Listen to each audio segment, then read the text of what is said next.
চলো। ওর পিছু পিছু যেতে লাগলাম। ও রুমের ভিতর নিয়ে গেল। বাহ, ও রুমটা অনেক সুন্দর করে গোছানো, আর রুমে শুধু রামচরণের ছবি দিয়া সাজানো। ওয়াশরুম কোন দিকে?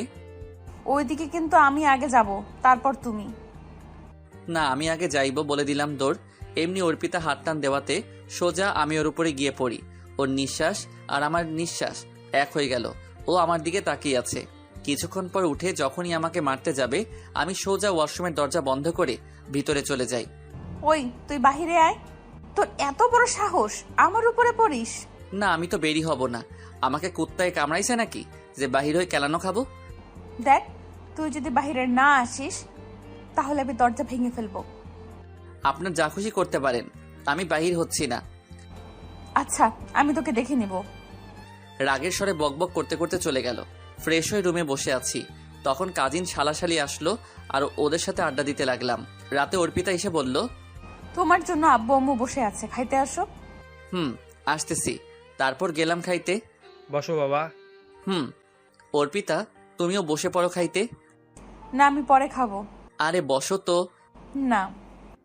আরে এত করে বলছে যখন, জামাই বসে পড়ো খাইতে। আচ্ছা। তখন বাড়ল আরেক ঝামেলা। মানুষ 11 জন আর প্লেট আনছে আমার শাশুড়ি 10টা।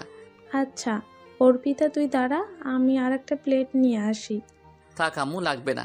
আমি আর অর্পিতা এক প্লেটে খাইতে পারবো, তাই না অর্পিতা? আর বাসাতে তো আমরা এক প্লেটেই খাইছি। আমার কথা শুনে মামা মামি হাসতেছে। তারপর আমিও খাইলাম, ওকে খাইয়ে দিলাম। খেয়ে উপরে এসে শুয়ে আছি, তখনই ওই, তুই নিজেকে কি ভাবিস? যা খুশি তাই করবি নাকি ছোট লোকের বাচ্চা? যা, উঠ এখান থেকে। তখন আমি গালে হাত দিয়ে বললাম, তাইলে আমি কই থাকবো? তুই কই থাকবি তা আমি বলে দিব নাকি? তাইলে আমি আমাদের বাসাতে চলে যাই। ওই থাম, তুই বারান্দাতে থাক। তোর বাসায় গেলে আবার মা বাবাকে কি বলবো? বারান্দাতে কিভাবে থাকবো? আমার বাড়ির বারান্দা তোর বাড়ি থেকে অনেক ভালো, ফকিন্নি। যা। বালিশ আমার উপর ছুঁড়ে মারলো। তারপর বারান্দায় গিয়ে অনেক কষ্ট করে ঘুমানোর চেষ্টা করছি, কিন্তু ঘুম আসতেছে না। অনেক ঠান্ডা বাহিরে, তাই কষ্ট করেই ঘুমিয়ে পড়লাম। সকালে ফজরের আজানে ঘুম ভাঙলো। ঘুম থেকে উঠে আমি তো পুরাই অবাক। আমার গায়ে কম্বল দেওয়া ব্যাপার কি? কে কম্বল দিল? ভিতরে গিয়ে অর্পিতা ঘুমিয়ে আছে বাচ্চাদের মতো। ওর চুলগুলো ওর মুখে হেসে খেলে বেড়াচ্ছে। বাহ, কত সুন্দর লাগছে। তারপর আমি নামাজ পড়তে গেলাম। কিছুক্ষণ হেঁটে বাসায় ফিরলাম, দেখি অর্পিতা নিচে বসে আছে। আপনি কি রাতে আমার শরীরে কম্বল দিছিলেন? না, আমি কেন দিব? আপনি দিছেন, আপনি না দিলে কে দিবে? তোর শরীরে আমার কম্বল দিতে বয়েই গেছে। তাইলে এই বাড়িতে ভূত আছে নাকি? ওই, তুই বেশি কথা বলিস কেন? এমনি মামা এসে বলল। আরে তোরা এখানে বসে আছিস, চল নাস্তা করবি। তারপর নাস্তা করতে বসে। আম্মু, আজ আমি শপিং করতে যাব। যা তাইলে। ড্রাইভার তো ছুটিতে আছে, কিভাবে যাব? সাথে হৃদয়কেও নিয়ে যা, ও ড্রাইভ করতে পারে। আমার যাওয়ার কি দরকার? ওই, বেশি কথা না বলে তাড়াতাড়ি বের হও। গাড়িতে উঠে আমি ওকে বললাম যে, আচ্ছা আমাকে সাথে নিলা কেন? তোকে সাথে নিতে বয়েই গেছে, ড্রাইভারও নাই, আর একা গেলে আব্বু আম্মু সন্দেহ করবে তাই। ও আচ্ছা। তারপর শপিং মলে গেলাম, গিয়ে গাড়িটা পার্ক করে আসলাম। আর অর্পিতা কাপড় কিনতে লাগলো। হঠাৎ কেউ একজন আমায় পিছন দিক দিয়ে ডাক দিল। তাকিয়ে তো আমি পুরা অবাক। আরে হৃদয়, কেমন আছো? চিনতে পারছো? ভালো আছি। তুমি মনি না? আর কেমন আছো? কি খবর? ভালোই তো। চিনতে পারছো? আমি ভাবছি চিনবে না। আরে না, তা কি খবর? ভালো। পড়ালেখা বিদেশ থেকে শেষ করে আসলাম। ও ভালো। তা তুমি এইখানে? এই তো একটু কাজ আছে তাই। তুমি এইখানে? আরে কতদিন ধরে ঘোরাঘুরি হয় না দেশে, তাই ভাবলাম ঘুরে নেই, আর কিছু শপিংও করতে আসলাম। ওর সাথে আরো হেসে কথা বলতে লাগলাম। আমি ওইদিকে তাকিয়ে দেখি অর্পিতা এমন রাগী চেহারা নিয়ে আসতেছে, আমাকে এইখানে খেয়ে ফেলবে মনে হয়। ও আমার একদম কাছে চলে আসা মাত্রই আমি মনিকে বললাম, মনি, এ হলো আমার বউ থুক্কু, আমার মামাতো বোন। হাই, আমি ইতিহাস চৌধুরী, মনি। হাই, আমি Arpita Khan, Arpa. Oh, nice meet you. Same too. আচ্ছা, তাইলে তোমরা শপিং করো, পরে কথা হবে। তারপর মনি চলে গেল। তখন ওই, তুই এই মেয়ের সাথে হেসে হেসে কি এত কথা বললি? তেমন কিছু না। মিথ্যা কথা বলিস কেন? মেয়ে দেখলেই খালি লুচ্চামি করতে মন চায়। লুচ্চা কোথাকার। ওই, আপনি খালি আমাকে অপমান করেন কেন? তোকে অপমান করতে আমার বয়েই গেছে। যে যেমন তাকে তো তেমন বলাই লাগে। আর বেশি কথা না বলে ব্যাগগুলা ধর, আমি একা শপিং করে ক্লান্ত হয়ে গেছি। চলেন। তারপর অর্পিতাকে সোজা বাসাতে নিয়ে চলে আসলাম। পরের দিন সকালে, মামা কাল আমার অফিস খোলা, চলে যাইতে হবে। আরেকদিন থেকে যাও। না, কাল অনেক কাজ আছে, যাইতেই হবে। পরে আরেকদিন আসবো। এক কাজ করো, তুমি আমার অফিসে জয়েন করো, আজ থেকে আমারটা সামলাও। না থাক, ধন্যবাদ, ওইখানেই ভালো আছি। তারপর অর্পিতা রেডি হয়ে আসলো। তারপর বিদায় নিয়ে চলে আসলাম।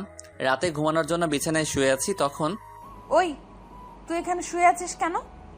এটা আমার বাড়ি, আমি কই থাকবো এটা আমার ব্যাপার। আপনার বাড়িতে তো আমাকে বারান্দায় শুয়াইছেন, তো তো এইখানে আমি থাকবো? ওই, একদম বেশি কথা বলবি না। থাপ্পড় দিয়ে দাঁতগুলো সব ফেলে দিব, বেয়াদব কোথাকার।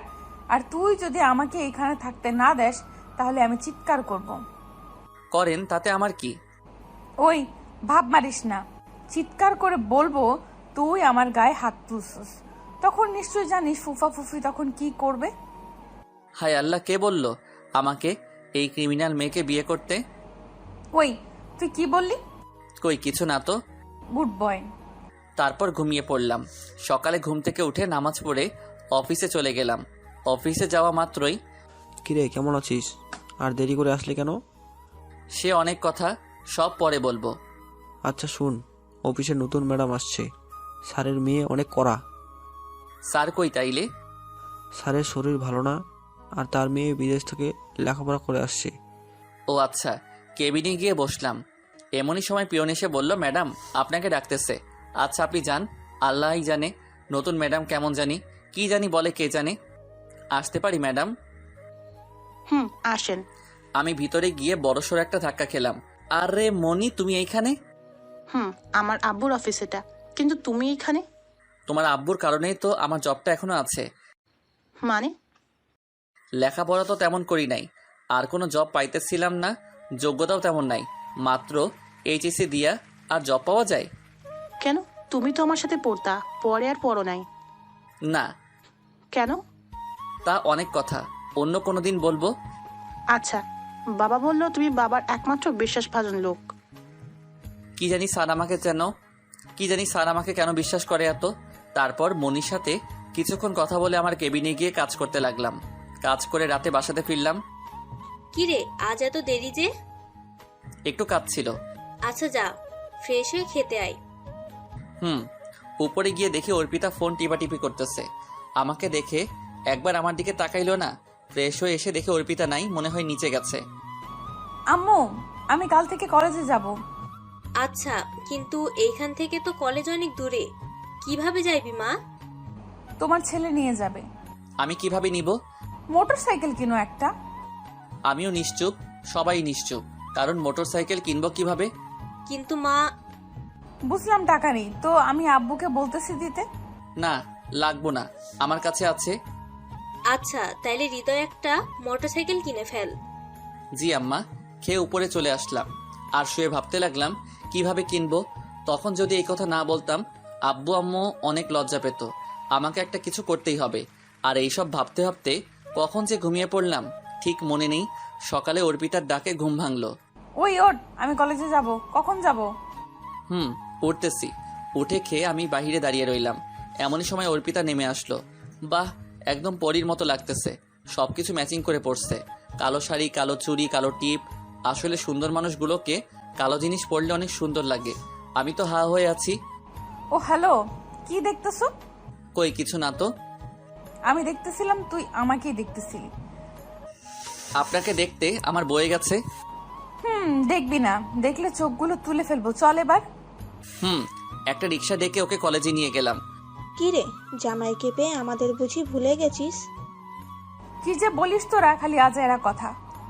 তা দুলাভাই দেখতে তো মাশাআল্লাহ, কিভাবে এমন একটা কিউট জামাই পাইলি? ওই, নজর দিবি না বলে দিলাম। আচ্ছা তাইলে তোমরা কথা বলো, আমি অফিসে চলে যাই, দেরি হয়ে যাচ্ছে। যাও। তারপর অফিসে আসলাম, এসে কাজ করতে লাগলাম। কিন্তু কিভাবে বাইক কিনবো ভাবতে লাগলাম। হঠাৎ কিরে হৃদয়, কি ভাবছিস? দোস্ত, আমি একটা বিপদে পড়ে গেছি। কি বল আমাকে। আমার একটা বাইক কিনতে হবে, অনেক প্রয়োজন। তাইলে কিনে ফেল। কিন্তু আমার কাছে তো এত টাকা নাই। কত আছে? 30,000 হবে। কিস্তিতে নে। কত লাগবে তাইলে? 45,000 ক্যাশ দিতে হবে, বাকিটা কিস্তিতে। তাইলে আর 15,000? আমি এখন দেই, কিছুদিন পর আমাকে দিয়ে দিস। ধন্যবাদ দোস্ত, তোকে অনেক। হ্যাঁ, বিকালে লাইনে আসিস। তারপর কাজ করে দুপুর হয়ে গেল। অর্পিতাকে একটা ফোন দেই, দেখি কি করে। রিং হচ্ছে। হ্যালো। বল, কিসের জন্য ফোন দিছস? কি করো? কি করি তোকে বলতে হবে? আজ এরা কথা বাদ দিয়ে বল, ফোন দিছস কেন? না, এমনি। না, এমনি এমনি মানে? মেন্টাল কোথাকার, ফোন রাখ। কেটে দিলাম। ওর কথাগুলো শুনে মনটা খারাপ হয়ে গেল। কিছুক্ষণ পর পিয়ন এসে বলল, যান আপনি, আসতেছি। ম্যাডাম ডাকছেন আমারে? আসো। আর তুমি আমাকে ম্যাডাম বলো কেন? আর আপনি না, তুমি করে বলবা। তা কি করে হয় ম্যাডাম? আপনি আমার মালিক আর আমি শ্রমিক। যেটাই হোক, আজ থেকে আমার নাম বলে ডাকবা, আর তুমি করে বলবা, নইলে খবর আছে। আচ্ছা ঠিক আছে। বসো, একসাথে লাঞ্চ করব। আরে না, ধন্যবাদ বলার জন্য। কেন, তুমি লাঞ্চ করে ফেলছো? না, বাহির থেকে করে নিব। আরে তাইলে আসো তো। না, আপনি খান। আবার আপনি? সরি, তুমি খাও। না, আসো। আর তোমার জন্য খাবার